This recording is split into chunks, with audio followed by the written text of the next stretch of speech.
नमस्कार, भक्ति शक्ति आस्था चैनल में आपका स्वागत है। आइए हम शुरू करते हैं दुर्गा सप्तशती का चौथा अध्याय। इंद्रादि देवताओं द्वारा देवी की स्तुति।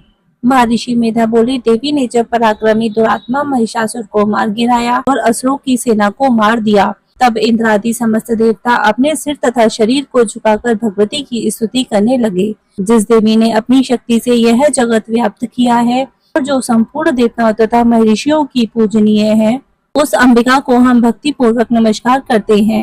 वह हम सबका कल्याण करें। जिस अतुल प्रभाव और बल का वर्णन भगवान विष्णु, शंकर और ब्रह्मा जी भी नहीं कर सकते, वही जंटिका देवी इस संपूर्ण जगत का पालन करें और अशुभ भय का नाश करें।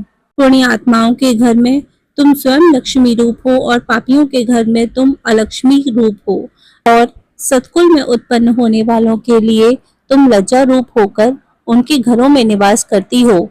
हम दुर्गा भगवती को नमस्कार करते हैं। हे देवी, इस विश्व का पालन करो।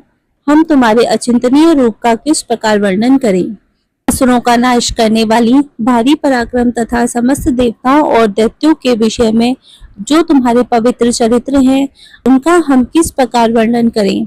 हे देवी, त्रिगुण आत्मिका पर भी तुम संपूर्ण जगत की उत्पत्ति का कारण हो। हे देवी, भगवान विष्णु, शंकर आदि किसी भी देवता ने तुम्हारा पार नहीं पाया। तुम सबकी आश्रय हो। यह संपूर्ण जगत तुम्हारा ही अंश रूप है, क्योंकि तुम सबकी आदि भूत प्रकृति हो। हे देवी, तुम्हारे जिस नाम के उच्चारण से संपूर्ण यज्ञों में सब देवता तृप्ति लाभ करते हैं, वह स्वहा तुम ही हो। इसके अतिरिक्त तुम पितरों की तृप्ति करने का कारण हो, इसलिए सब आपको स्वधा कहते हैं। हे देवी, वह विद्या जो मोक्ष को देने वाली है, जो अचिंतनीय महाज्ञान स्वरूपा है, तत्वों के सार को वश में करने वाले, संपूर्ण दोषों को दूर करने वाले, मोक्ष की इच्छा वाले मुनिजन जिसका अभ्यास करते हैं, वह तुम ही हो। तुम वाणी रूप हो और दोष रहित ऋग तथा यजुर्वेदों की एवं उद्गीत और सुंदर पदों के पाठ वाले सामवेद की आश्चर्य तुम हो। तुम भगवती हो।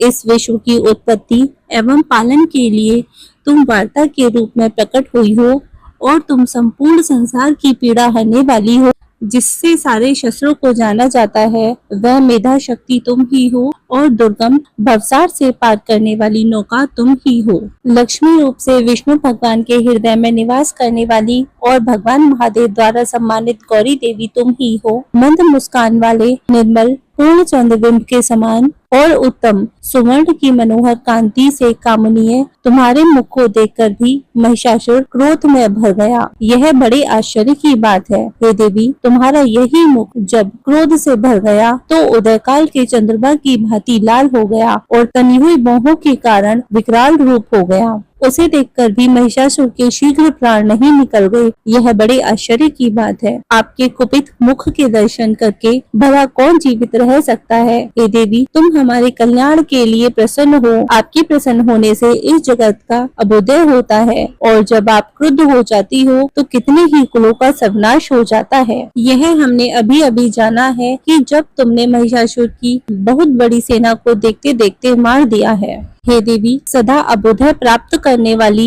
तुम जिस पर प्रसन्न हो जाती हो, वही देश में सम्मानित होते हैं। उनके धन यश की वृद्धि होती है। उनका धर्म कभी शिथिल नहीं होता। उनके यहाँ अधिक पुत्र पुत्रियां और नौकर होते हैं। हे देवी, तुम्हारी कृपा से ही धर्मात्मा पुरुष प्रतिदिन श्रद्धा पूर्वक यज्ञ करता है, और तुम्हारी कृपा से ही धर्मात्मा पुरुष प्रतिदिन श्रद्धा पूर्वक यज्ञ करता है और धर्मकूल आचरण करता है, और उसके प्रभाव से सब लोक में जाता है, क्योंकि तुम तीनों लोकों में मनवांचित फल देने वाली हो। हे माँ दुर्गे, तुम स्मरण करने पर संपूर्ण जीवों के भय को नष्ट कर देती हो, और स्थिर चित्त वालों के द्वारा चिंतन करने पर उन्हें और अत्यंत मंगल देती हो। हे दरिद्र दुख नाशिनी देवी, तुम्हारे सिवा दूसरा कौन है। तुम्हारा चित्त सदा दूसरों के उपकार में लगा रहता है। हे देवी, तुम शत्रुओं को इसलिए मारती हो कि उनके मारने से दूसरों को सुख मिलता है। वह चाहे नरक में जाने के लिए चिरकाल तक पाप करते रहे हो, किंतु तुम्हारे साथ युद्ध करके सीधे स्वर्ग को जाएं, इसलिए तुम उनका वध करती हो।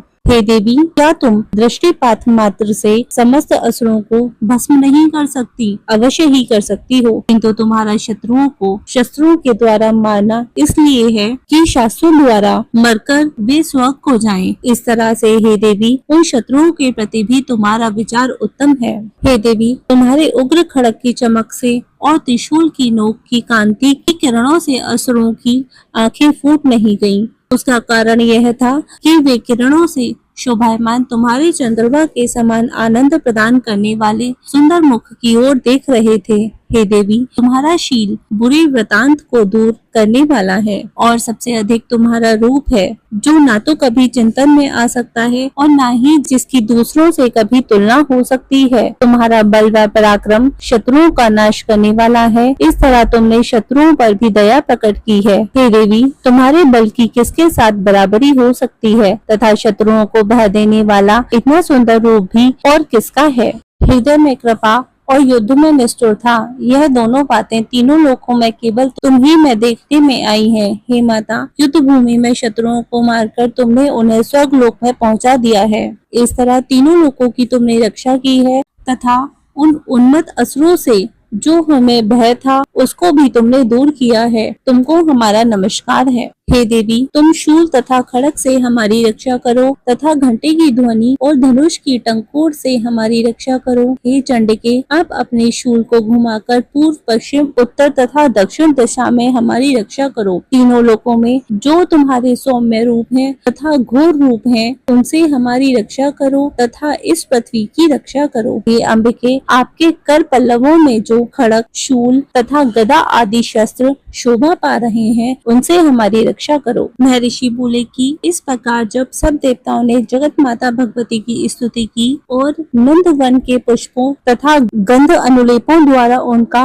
पूजन किया और फिर सबने मिलकर जब सुगंधित एवं दिव्य धूपों द्वारा उनको सुगंधित निवेदन की, तब देवी ने प्रसन्न होकर कहा, हे देवताओं, तुम सब मुझसे मनवांछित वर मांगो। देवता बोले, हे भगवती, तुमने हमारा सब कुछ कार्य कर दिया है, अब हमारे लिए कुछ भी मांगना बाकी नहीं रहा, क्योंकि तुमने हमारे शत्रु महिषासुर को मार डाला है। हे महेश्वरी, तुम इस पर भी यदि हमें कुछ वर देना चाहती हो तो बस इतना पर दो कि जब जब हम आपका स्मरण करें तब तब आप हमारी विपत्तियों का हरण करने के लिए हमें दर्शन दिया करो। हे अंबिके, जो कोई भी तुम्हारी स्तुति करे तुम उनको वित्त, समाधि और वैभव देने के साथ ही उनके धन और स्त्री आदि संपत्ति बढ़ावे और सदा हम पर प्रसन्न रहे। महर्षि बोले, हे राजन, देवताओं ने जब जगत के लिए तथा अपने लिए इस प्रकार प्रश्न किया तो बस तथास्तु कहकर देवी अंतर्ध्यान हो गयी। हे भूप, जिस प्रकार तीनों लोकों का हित चाहने वाली यह भगवती देवताओं के शरीर से उत्पन्न हुई थी, वह सारा वृतांत मैंने तुमसे कह दिया और इसके पश्चात दुष्ट असुरों तथा शुंभ निशुंभ का वध करने और सब लोगों की रक्षा करने के लिए जिस प्रकार गौरी देवी के शरीर से उत्पन्न हुई थी, वह सारा वृतांत मैं यथावत वर्णन करता हूँ। इस प्रकार चौथा अध्याय यहीं पर विराम होता है।